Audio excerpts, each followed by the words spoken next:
아멘. 요한복음 20장 1절에서 10절입니다. 신약성경 182쪽입니다. 요한복음 20장 1절에서 10절까지 우리 한 절씩 교독하겠습니다. 요한복음 20장 1절로 10절입니다. 신약성경 182쪽, 183쪽에 있습니다. 요한복음 20장 1절로 10절까지 한 절씩 교독합니다. 안식 후 첫날 일찍이 아직 어두울 때에 막달라 마리아가 무덤에 와서 돌이 무덤에서 옮겨진 것을 보고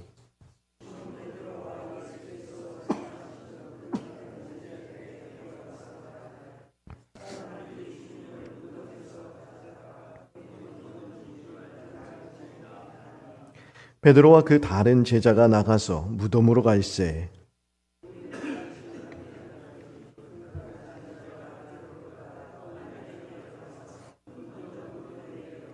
구부려 세마포 놓인 것을 보았으나 들어가지는 아니하였더니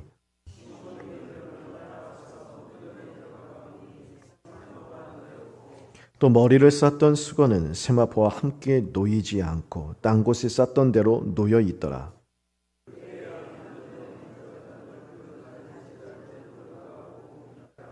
그들은 성경에 그가 죽은 자 가운데서 다시 살아나야 하리라 하신 말씀을 아직 알지 못하더라.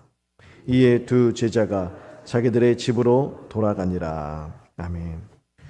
주님께서 십자가에서 죽으시고 이제 안식 후 첫날 날이 밝아오기 전에 아직 어두울 때입니다. 그때 막달라 마리아가 예수님의 시신이 안치되어 있는 돌 무덤가로 찾아갑니다. 예수님의 이제 시신에 급하게 이제 방부 처리를 했잖아요. 그것도 걱정되기도 했고. 그래서 예수님을 너무 죽으면 이제 슬퍼하던 막달라 마리아가 제자들은 찾아가지도 않는데 먼저 이제 찾아간 것이죠. 여도 위험을 무릅쓰고 가는 것입니다. 그런데 놀라운 일이 일어났어요. 돌문, 그 돌 무덤을 막고 있어야 될 돌문이 굴려져 있는 것이죠. 이 당시 돌문은요, 장정한 서너 명이 이렇게 밀어야지 굴러갈 수 있는 그런 아주 무거운 돌이었다고 합니다. 근데 그것이 굴려져 있으니 이게 어찌 된 일인가 하고 봤더니 그 돌 무덤 안에 있어야 할 예수님의 시신이 안 보이는 것입니다. 그래서 한 걸음에 달려가서 베드로와 예수님이 사랑하시던 제자, 이제 사도 요한은 자신을 가리키는 거예요. 베드로와 요한에게 이 사실을 알립니다. 그래서 3절과 4절에 보니까 이 소식을 듣고 두 사람이 재빨리 무덤을 향해서 달려가기 시작하는데 요한이 더 빨랐나 봐요. 요한이 먼저 도착을 합니다. 그런데 무덤 안으로 들어가진 않아요. 그냥 밖에 서서 몸을 굽힐어서 그냥 안을 확인합니다. 그랬더니 정말로 예수님의 시신이 보이지 않고요. 예수님의 시신을 감쌌던 세마포만 그 자리에 놓여 있는 것입니다. 이윽고 베드로가 한 걸음에 달려왔겠지요. 지체하지 않고 돌 무덤 안으로 들어갑니다. 그리고 세마포만 놓여 있는 것을 확인을 하게 됩니다. 그리고 7절에 보니까 시신의 머리를 쌌던 수건은 한 곳에 따로 접혀 있었다라고 기록을 하지요. 우리가 지금 가지고 있는 성경, 이제 개역 개정 성경인데 이 전에 있던 개역 한글 성경을 보면 예수님의 이 머리를 쌌던 수건이 개켜 있더라라고 이렇게 되어 있어요. 개켜 있다. 어려운 말이죠. 지금 흔히 쓰지 않는 말. 저도 개켜 있다는 말이 뭔지 몰라서 찾아봤더니 빙빙 둘려 있다는 말이더라고요. 그러니까 이 머리를 이렇게 둘둘 말았던 세마포가 그대로 놓여 있었다는 뜻이에요. 이 당시 이제 유대인들은 장례를 치를 때 이 세마포를 발끝에서부터 머리끝까지 한 번에 이렇게 두르지 않았다고 합니다. 발끝에서부터 이 어깨, 목에 있는 데까지 시신을 세마포로 돌돌 이렇게 빙 둘러서 감쌉니다. 그리고 또 다른 세마포로 머리 부분만 따로 빙빙 둘려서 감싸는 형식으로 하는 것이죠. 그러니까 예수님이 그렇게 세마포로 발끝에서부터 목에까지, 그리고 또 하나로는 얼굴만 감싸서 무덤 안에 이렇게 안치가 되셨잖아요. 그런데 예수님의 몸이 증발하듯이 그대로 빠져나오신 거예요. 부활하신 몸이. 그러니까 이 목까지 감쌌던 세마포가 그대로 그 자리에 놓여져 있었고, 머리를 감쌌던 세마포가 또 그대로 놓여져 있었다라는 것이죠. 지금 사도 요한이 왜 이것을 기록을 하는가? 이 당시 수많은 예수님의 부활을 믿지 않기 때문에 수많은 여러 가지 이제 설이 있잖아요. 그 중에 하나가 도적설이 있습니다. 그러니까 예수님의 시신을 누가 도둑질 해갔다라는 거예요. 근데 그런 모든 것을 일축하는 것이죠. 아니라는 거예요. 만일 누군가가 예수님의 시신을 도둑질 해갔다라면 세마포를 왜 놓고 갔겠냐는 거예요. 이 당시 시신을 방부 처리하는데 어제 우리가 살펴봤지만 니고데모라는 사람이 예수님의 시신을 방부 처리하기 위해서 여러 가지 향료를 갖고 왔는데 100리트라 엄청난 값어치가 있는 것이라고 말씀드렸죠. 한 리트라만 해도 이 건장한 남성이 하루 일하여 받는 품삯이 데나리온인데 300데나리온 가치가 나가는 엄청난 그러한 비싼 것이 한 리트라예요. 그것이 이제 마리아가 예수님 발에 깨어 부은 향료의 가치입니다. 그런데 니고데모는 300리트라라는 큰 값어치 나가는 향유를 가져와서 향품을 가져와서 예수님의 시신에 방부처리를 했어요. 물론 모든 사람들이 그렇게 했다는 건 아니에요. 하지만 이 당시 방부 처리하는 데 들어가는 향품은 매우 값비쌌다는 거예요. 그래서 종종 도둑 분들이 와서 어떻게 하냐. 시신을 그 방부 처리한 그 세마포를 다 벗겨갔다라는 거예요. 거기에 이제 그런 향품이 묻어 있기 때문에. 그런데 만약 예수님의 이 시신을 도둑질해 나간다면 이 값비싼 세마포를 그냥 놓아두고 갔겠냐라는 거예요. 아니죠. 반대로 시신만 가져갈 리가 없다라는 거예요.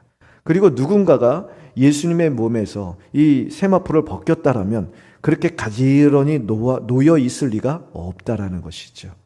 그러니까 예수님께서 부활하시되 우리가 상상하지 못할 방식으로 이렇게 증발하듯이 그대로 세마포를 뚫고 부활하셨다라는 것을 보여주고 있는 것입니다. 8절에 보니까 베드로와 요한이 정말 주님의 시신이 거기 계시지 않는다는 것을 보고 믿었다 그렇게 기록을 하죠. 8절에 그때야 무덤에 먼저 갔던 그 다른 제자도 들어가 보고 믿더라. 여기 보고 믿더라는 것은요. 정말 예수님이 부활하셨구나. 그것을 믿었다는 게 아니에요. 9절에 보니까 추가 설명하죠. 아직 그들은 다시 살아나야 하리라 하신 말씀을 아직 알지 못하더라. 아직 믿지 못했다라는 거예요. 분명히 예수님 말씀하셨어요. 며칠 전에 내가 십자가 달려 죽을 것이지만 다시 살아나야 하리라. 살아나겠다. 분명히 말씀해 주셨는데 기억하지 못해요. 믿지 못하는 거예요.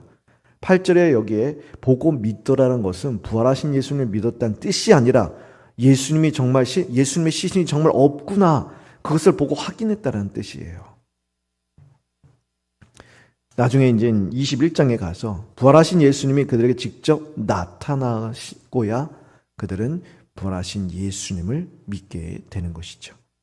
오늘 말씀은 우리가 그리스도의 부활을 믿지 못하는 것은 증거가 없기 때문도 아니요. 증거가 부족해서 믿지 못하는 것도 아니라는 사실을 알려줍니다. 베드로와 요한은요. 예수님이 부활했다라는 물론 아직 마리아도 부활했다는 것을 믿지 못해서 아직 알지 못합니다. 마리아에게 얘기를 듣습니다. 예수님의 시신이 없어졌다. 그리고 가서 직접 확인합니다. 예수님의 시신이 없어졌네? 어떻게 된 일이지? 보니까 세마포가 그대로 놓여져 있어요. 누군가가 훔쳐갔다면 세마포가 여기 있을 리가 없을 텐데 어떻게 이런 일이 일어났을까? 예수님의 시신은 그대로 안치한 모습 그대로 세마포가 놓여져 있네? 어찌된 일이지? 그 정도 됐으면 기억을 했었어야죠.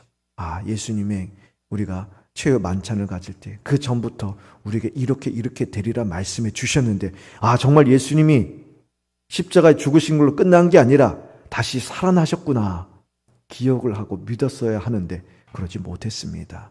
누구보다 더 직접적인 부활의 증거를 바라보았지만 두 제자는요 믿지 못했습니다. 그리스도의 부활을 믿지 못하는 것은요 증거가 없기 때문이 아니에요. 증거가 부족해서도 아닙니다. 믿지 않으려는 우리의 완악한 마음 때문이다라는 것을 오늘 성경이 보여주는 것이죠. 그러므로 우리가 혹시 그리스도의 부활을 믿지 못하는 아니면 부활뿐만이 아니에요. 하나님의 어떤 말씀, 어떤 분들은 그래요. 성경의 어떤 모든 말씀 내가 다 믿겠는데 오병이어는 못 믿겠더라. 동전자 탄생은 내가 죽어도 못 믿겠다. 어떻게 죽었던 나사로가 다시 살아나는가? 어떻게 예수님의 무리를 걷고 풍랑을 하여 잠잠하라 고요하라 외치는데 그 즉시 풍랑이 잠잠해질 수 있는가? 이런 것은 과학적으로 도저히 이해가 될 수, 논증될 수도 없는 것이요. 내가 살아오면서 이런 것은 들어도 보지, 듣지도 못했던 것들이다. 증거가 없어서 믿지 못하는 게 아니에요. 믿지 않으려는 우리의 완악한 마음 때문이라는 거예요. 그렇게 하나님의 그 어떤 말씀을 우리가 믿지 않으려는 그런 완악한 마음이 있다면 하나님께 구해야 합니다. 하나님, 나의 이런 완악한 마음을 깨워주소서. 나의 이런 묵은 마음을 개경해 주셔서 그래서 하나님의 말씀을 다 그 말씀 그대로 받아들일 수 있는 순전한 마음을 달라고 기도해야 하는 것입니다. 또 오늘 말씀은요, 우리가 요한처럼 무덤 밖에서 서서 그냥 몸을 이렇게 굽으러서 무덤 안에 있는 것을 보려고 하는 식으로 신앙생활을 해서는 안 된다는 것을 가르쳐 주는 것이죠. 우리는 베드로처럼 들어가야 돼요. 더 가까이 가야 돼요. 말씀 속으로 깊이 들어가야 되고요. 신앙의 자료로 깊이 들어가야 됩니다. 예배의 자료 더 깊이 들어가서 직접 예수 그리스도를 확인하고 직접 하나님을 만나고 직접 말씀을 살피는 그러한 적극적인 신앙생활을 해야 한다는 것이죠.